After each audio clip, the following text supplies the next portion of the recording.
Welcome to the You Design Yourself podcast. I am here with my best friend, my bro, Joe, who just sold his house. And in about 48 hours, less than 48 hours, we'll be boarding a plane and traveling the world for a year with his wife and two young daughters. Now, it's tough for me to wrap my head around that. Now for you, Joe, you moved out to Vancouver in your mid-20s, so you're no stranger just picking up. You had no job at the time.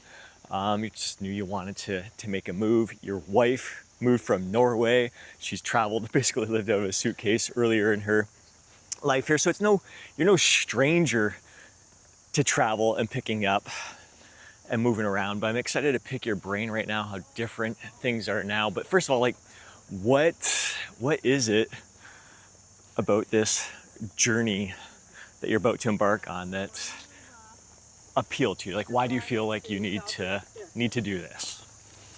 Let's see. I don't know if there's a huge need, but there's always been a desire. So even when I moved the first time to Vancouver, it was my late 20s, and I was actually working, but I decided to quit, sell my house then, and stuff the stuff in my car and drive out west with no job and no place to live. Right. But I don't know, it's that sense of, I think, change. And sometimes I'm a big proponent on to grow. You got to get out of your comfort zone sometimes. Maybe not, pick up and leave and travel across the world for a year. But I think any time where sometimes we feel stagnant or just that desire to want something different, which most people don't do. And I know it's tough. It's not easy. Right? Even for us, it wasn't an easy decision where we just...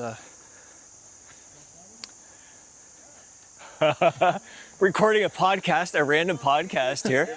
And what's up, brother? My bro Nate jumping in here. What are you guys? Longboarding out for a trail? I'm on the board, yeah. Kick ass. This is my bro Joe. He's leaving. Hey, Manly, how are you? He's gonna travel the world for a year right now. Just sold his house and Awesome. Good for you. and Good luck. Yeah, thank you. Yes. yeah, exciting times. So. Awesome. Enjoy the morning. Enjoy yourselves. Well, thank you. Thanks. That's awesome.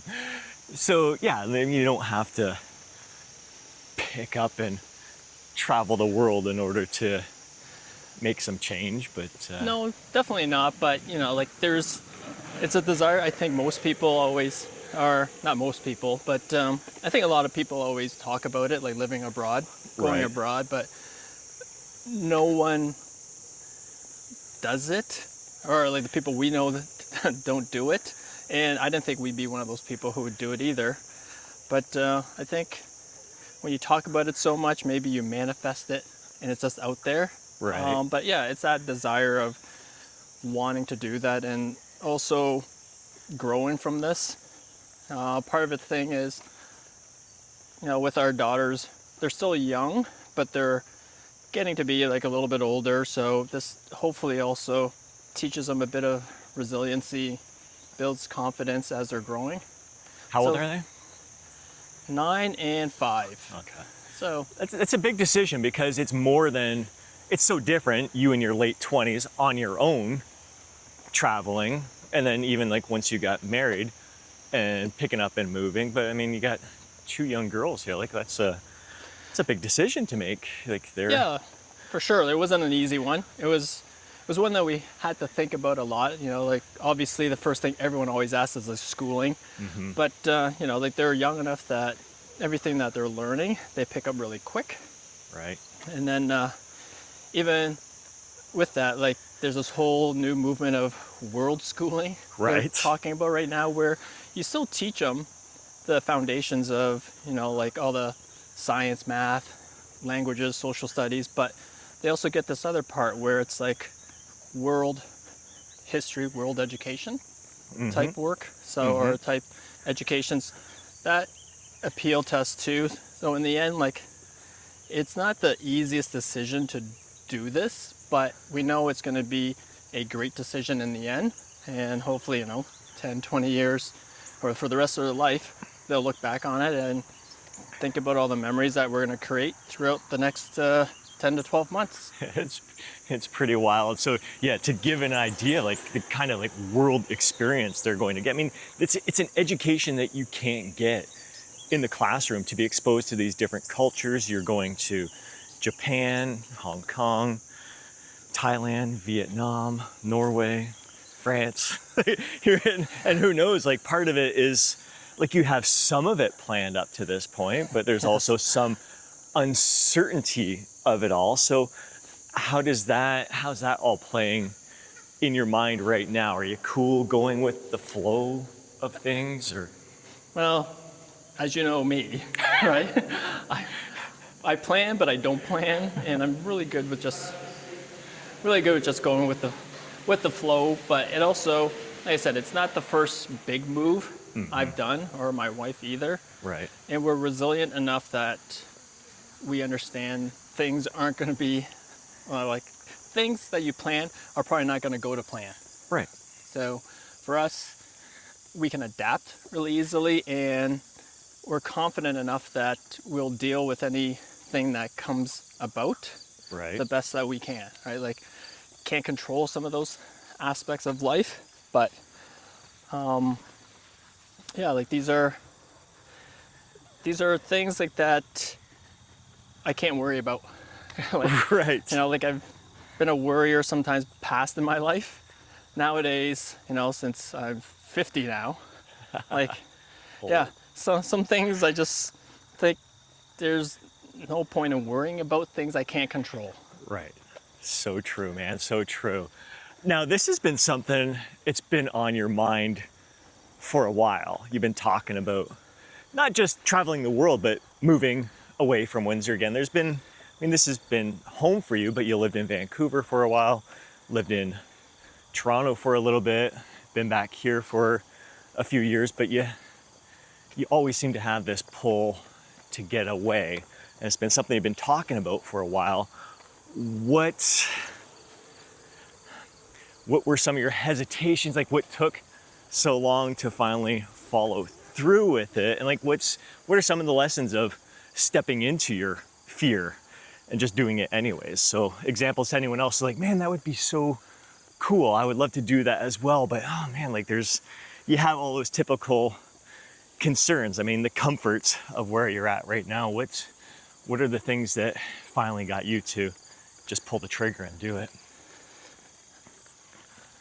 I don't think there was one particular thing like you were mentioning that, we've been thinking about this for a while, or I've been thinking about this for a while. I don't know if you guys, or if you've ever watched House Hunters International, watching that for over a decade. So, so that probably says something, but, some of the hesitations is like everybody else, right? Like, you're in your comfort zone, everything feels safe, you have your house, the kids go to school, you go to your 9 to 5, you're making a paycheck. And those things are great because it feels comfort and it's stable. But, like, for me, like, it's getting out of that. Yeah, I don't know if I'm scared or if it's fear. It's more of the uncertainty of things. I guess you can call it fear, but I see it as like, it's these challenges or these obstacles that are in place that you don't know how to get over them. Mm-hmm. And that probably holds a lot of people back. But for me, it was about just taking time and then looking at each obstacle and figuring out a solution to each part of those. Right. And then from there, when you start to break down each overwhelming challenge, that made it become easier. Yeah, the kids were probably number one, right? To make sure that everything that we're doing was going to be safe and that it would work for them. Once we got past that, everything else just kind of became easy. Right. But yeah, it's a process like of starting, right? Just like anything else, just like a fitness program. It's like you got to start, and then it just kind of snowballs. Yeah. And that's kind of what really happened. one foot in front of the other. And I think like you and I are always having conversations. Like we think different than a lot of other people out there. We're both self-employed. We like our freedoms and all that stuff. And I mean, even thinking like your fitness and everything. Joe's a Fit Pro, by the way, as well. Fitness coach. Stay Fit Anywhere is his website, YouTube channel as well. Like you're pretty, I'd say, unconventional when it comes to fitness. I mean, you and I take a completely different approach. And I like it. Like with you, it's all of this is designing your lifestyle in a way that suits you. Like you enjoy the gym a little bit.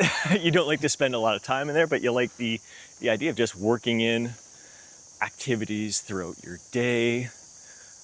Just speak to that a bit. I mean, even like where your clients that you're dealing with and everything, what you hear from them and how important it is to live an active lifestyle that suits you rather than, I guess, conforming to a norm of what it should look like.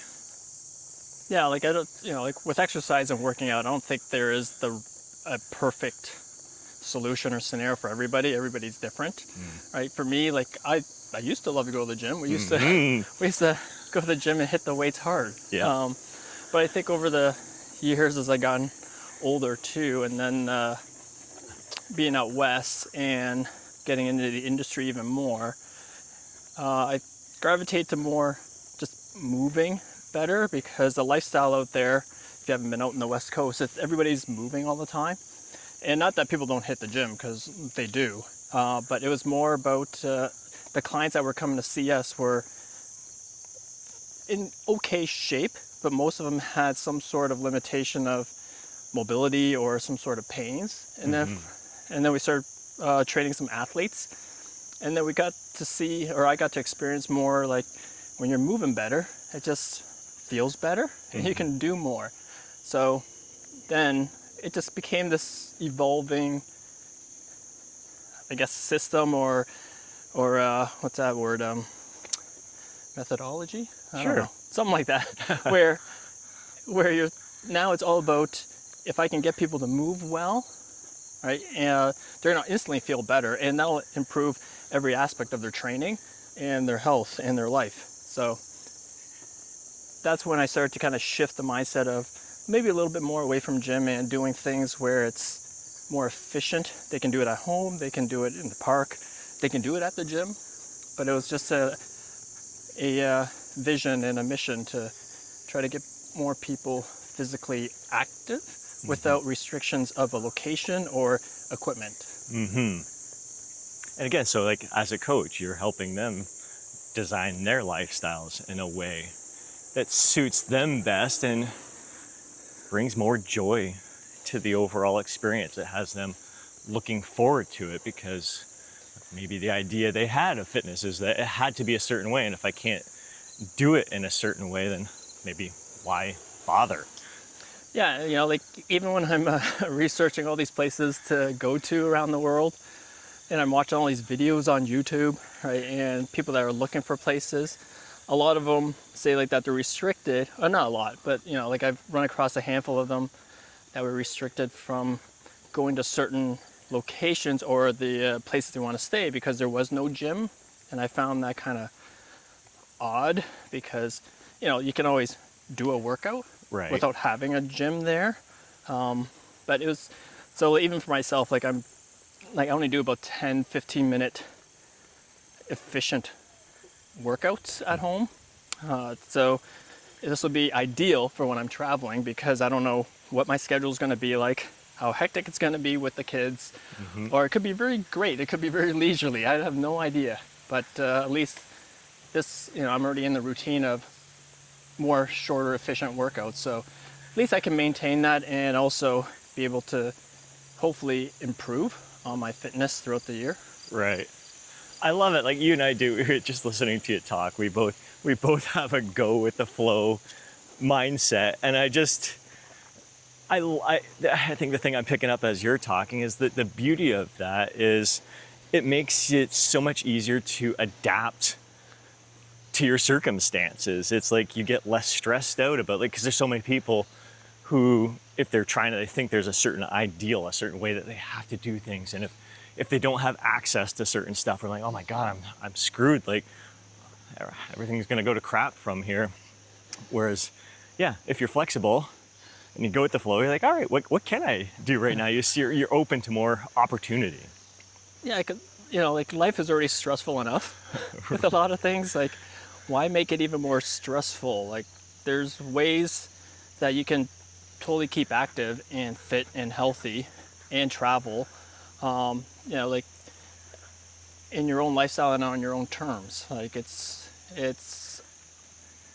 I don't know, like I guess like as I've gotten older, I just don't think I fit into what the norm is or what they say is normal, but nowadays what is normal, right? Like it's like everyone wants to, I think a lot of people now want to do things that will improve their own life, in a way, and everybody's direction is a little bit different.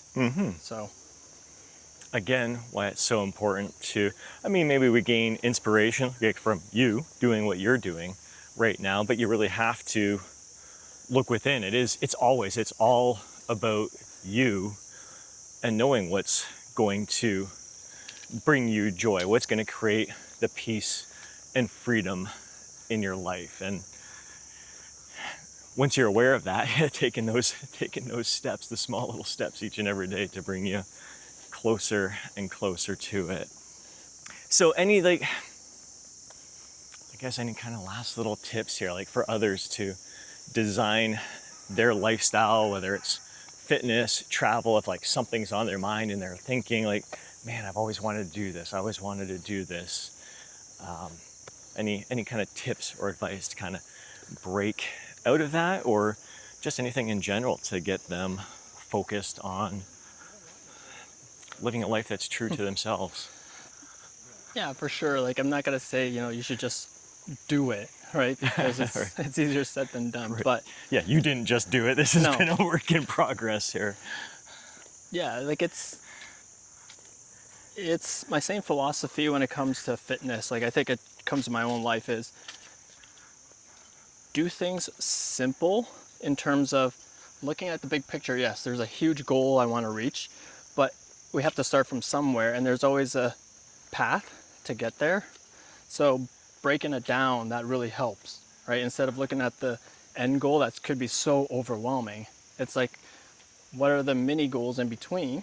And then try to hit the first step. And as we go, celebrate that. Okay, I did that. I finished it. That wasn't too bad. Let's tackle the next thing. So for me, like that's the way like that's the way I coach clients. That's the way I live my life a bit.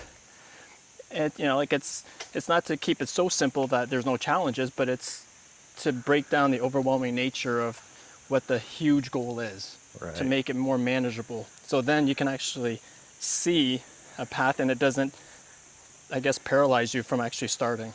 Right. And then you have multiple little mini victories along the way that you get to celebrate, which helps you kind of build that momentum to keep pushing forward and tackle the next little mini step in order to bring you closer to that ultimate goal.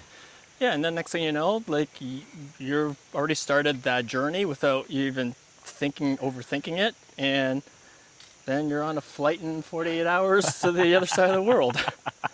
It's so awesome. So it's exciting because you're going to be documenting your journey on your Stay Fit Anywhere channel.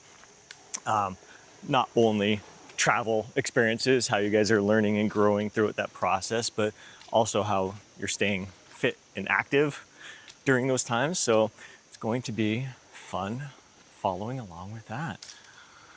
Dude, I'm gonna miss you, man. This is crazy. We have our weekly meetings, our weekly get-togethers here, and it's gonna be different for me. I know you'll be busy, experiencing the world might feel a little easier for you there, but God, I'm excited for you, and that's the toughest part, is letting go of, yeah, I'm gonna miss you, but I'm excited for you at the same time. So it's inspiring to me as well. Yep, and that's when you come out to the West Coast and give me a visit when I Heck land yeah. there. That's the other thing, like moving, is traveling the world, not coming back here. You're gonna be heading back to Vancouver, which is awesome. I think that's a great thing. Like when your heart, soul, everything's calling you to a certain place, like it's tough, like the more you ignore that, I think the less or the more incongruent you feel, like just something's missing, like you just don't feel yourself. So it's great that you're following that. Very cool. I once again, follow Joe, Stay Fit Anywhere, follow along with his journeys. Would love to hear what you guys think. If you've done something similar, if something like this scares the heck out of you, you could never do it, I would love to hear why you're not doing it, or why you have done it in the past, what you've learned from those experiences. And it doesn't just have to be travel. It's just, again, doing things that might make you a little bit scared, but you know deep down it's going to serve you well. It's going to be in your best interest. It's going to be fulfilling. It's what you need to bring you joy, peace, and freedom into your life. It's just a little bit scary taking those first steps. So really looking forward to hearing from you guys, and catch you in the next episode.